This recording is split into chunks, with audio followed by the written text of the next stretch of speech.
Shri P C George, C P എമ്മിൻ്റെ മുസ്ലിം പ്രീണനത്തെ ചൊല്ലിയാണ് ഇപ്പോൾ C P M ജില്ലാ സമ്മേളനങ്ങളിൽ വിമർശനങ്ങൾ ഉയരുന്നത്. അമിതമായ പ്രീണനം ശരിയല്ല എന്ന് സി പി എമ്മിൻ്റെ ജില്ലാ സമ്മേളനങ്ങളിൽ പ്രതിനിധികൾ വിമർശിക്കുന്നു. ആ ഒരു വിമർശനം ഉൾക്കൊണ്ടുകൊണ്ട് സി പി എം സംസ്ഥാന നേതൃത്വം മുന്നോട്ട് പോകാനുള്ള സാധ്യത എത്രത്തോളമാണ് മുൻകാല ചരിത്രം പരിശോധിച്ചാൽ?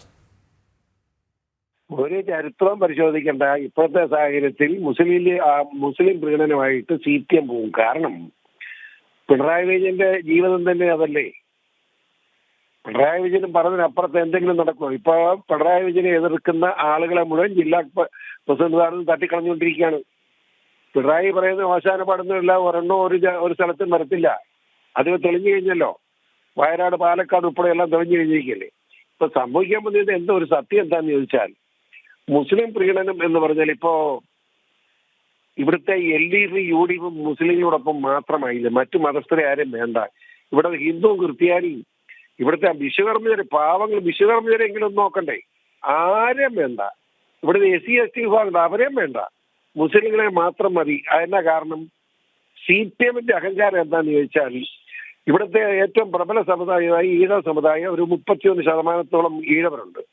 കേരളത്തിലെ ഏറ്റവും വലിയ സമുദായം അവരാണ്. ആ ഈഴവരിലെ 60% തങ്ങളോടൊപ്പമാണെന്ന് സി പി എം ഉറച്ചു വിശ്വസിക്കുക. അതൊക്കെ ഒഴുകിക്കൊണ്ടിരിക്കുന്നത് നമുക്കറിയാം.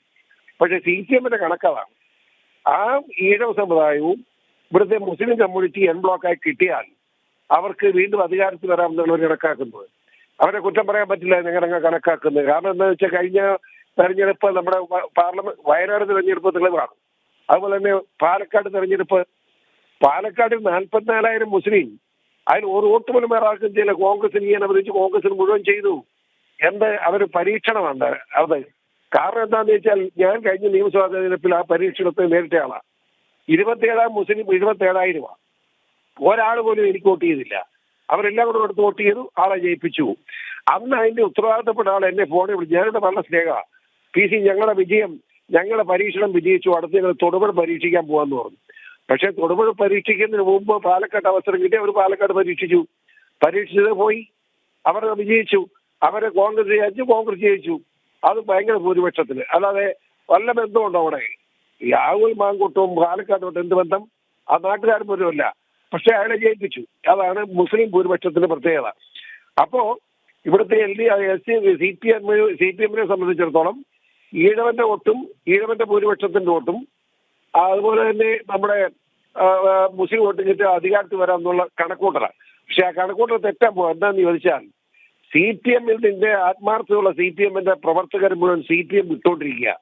ഈ പിണറായി സെക്രട്ടറി പോയിട്ട് കാര്യമില്ല. ഇത് ഇടതുപക്ഷമല്ല, ഇത് കമ്മ്യൂണിസം അല്ല എന്ന് ബോധ്യമുള്ളത് കൊണ്ട് സി പി എമ്മിന് എത്രയോ സമുന്നതരായ ആളുകൾ ഉൾപ്പെടെ മാറി നിൽക്കുക.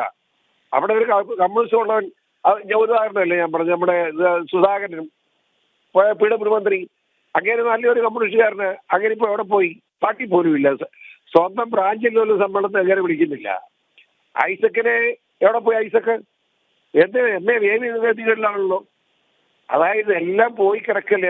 അതായത് യഥാർത്ഥ കമ്മ്യൂണിസ്റ്റ് നമ്മുടെ ടീച്ചറെ പാർലമെന്റിലേക്ക് തോപ്പിച്ചില്ലേ? രാധാകൃഷ്ണന് ഇവിടെ നിന്നാൽ ഒരു നല്ല നേതാവാണ്, കള്ളനല്ല, കൊള്ളക്കാരില്ലാത്ത നേതാവാണെന്ന് കണ്ടപ്പോ അയാളെ ഇവിടുന്ന് മന്ത്രിസ്ഥാനത്ത് രാജിവെപ്പിച്ചിട്ട് അയാളെ പാർലമെന്റിലേക്ക് വെച്ചു. ഇനി ഇങ്ങോട്ട് ശല്യം ഡൽഹിയിൽ കിടന്നോളൂല്ലോ. ഈ രീതിയിലുള്ള കളിയാണ് സി പി എം നടക്കുന്നത്. ഇത് സത്യസന്ധമായി മനസ്സിലാക്കിയിട്ടുള്ള സി പി എമ്മിന്റെ പ്രവർത്തകർ പടലയോടെ BJP-യിലേക്ക് വരുന്നു എന്നാണ് ഞങ്ങളെ സംബന്ധിച്ചിടത്തോളം സന്തോഷം. ശ്രീ പി സി ജോർജ്, ഈ മെക്സവന്റെ കാര്യത്തിൽ ഉൾപ്പെടെ സി പി എം സ്വീകരിച്ച ഇരട്ടത്താപ്പ്, ഒരു സമയത്ത് സി പി എം തന്നെയാണ് പറഞ്ഞത് മെക്സവന്റെ കാര്യത്തിൽ അത്തരത്തിലൊരു ധ്രുവീകരണം നടക്കുന്നുണ്ടെന്ന്. പക്ഷേ അത് പിന്നീട് വിഴുങ്ങേണ്ടി വന്ന സാഹചര്യം, അതും ഈ ഘട്ടത്തിൽ പരിശോധിക്കേണ്ടതല്ലേ? സത്യം നിശ്ചയിക്കാൻ പറ്റുമോ? വളരെ സത്യസന്ധമായി കാര്യങ്ങൾ പറയുന്ന നേതാക്കന്മാരും സി പി എം ഇനിയും അവശേഷിക്കുന്നു എന്നുള്ളത് ഒരു അത്ഭുതമാണ്. പക്ഷെ അവർക്കൊന്നും നിലനിൽപ്പുണ്ടാവില്ല. അതാണ് പ്രശ്നം.